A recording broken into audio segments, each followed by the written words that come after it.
दोस्तों, एक बार की बात है, गुरु रामदास स्वामी रामायण की कथा सुना रहे थे, जिसमें हनुमान जी स्वयं रूप बदलकर उपस्थित थे, क्योंकि हनुमान जी को प्रभु राम की कथाएं सुनना बहुत प्रिय लगता था और गुरु रामदास जी कथाएं भी ऐसे दिव्य तरीके से सुनाते थे कि हनुमान जी उन्हें बहुत ही रुचि से सुनते थे। गुरु रामदास जी रामायण का वो प्रसंग सुना रहे थे जिसमें रावण सीता जी का अपहरण करके ले गया था और हनुमान जी ने जब माता सीता को पहली बार देखा तो उन्होंने उन्हें रावण की सफेद फूलों से घिरी अशोक वाटिका में बैठा हुआ पाया था।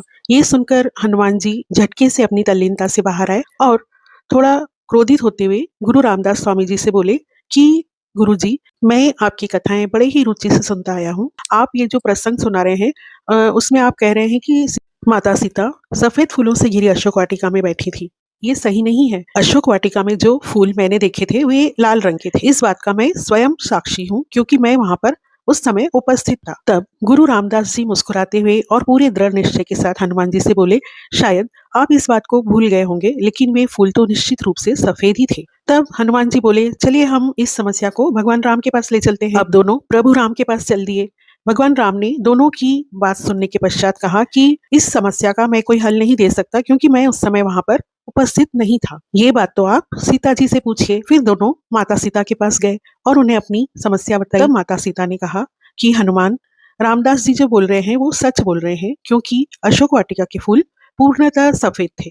अब हनुमान जी हैरान हो गए और उन्होंने कहा, ऐसा कैसे हो सकता है? मैंने जो फूल देखे थे वो तो लाल रंग के ही थे। तब सीता जी ने कहा, हाँ हनुमान, तुमने जो फूल देखे वो लाल रंग के ही थे। दरअसल रावण के यहाँ मुझे बंदी के रूप में देखकर तुम्हें बहुत गुस्सा आया और तुम्हारी आंखें गुस्से से लाल हो गई थी, इसलिए तुम्हें वो फूल भी लाल रंग के ही दिखे। क्रोधित होने के कारण तुम्हारी दृष्टि को भ्रम हो गया था, इसलिए तुम्हें सफेद फूल भी लाल रंग के दिखे। तो दोस्तों, कई बार हम गलत सोच और गलत समझ के कारण वास्तविकता को वास्तविक रूप में नहीं देख पाते हैं। किसी चीज के बारे में कोई भी धारणा बना लेना, यह देखने वाले की आंखों पर निर्भर करता है। ये ऐसा ही है मानो हम संसार को रंगीन चश्मे से देख रहे हैं। दोस्तों, अगर आपको मेरी ये कहानी अच्छी लगी हो तो please like and subscribe my channel.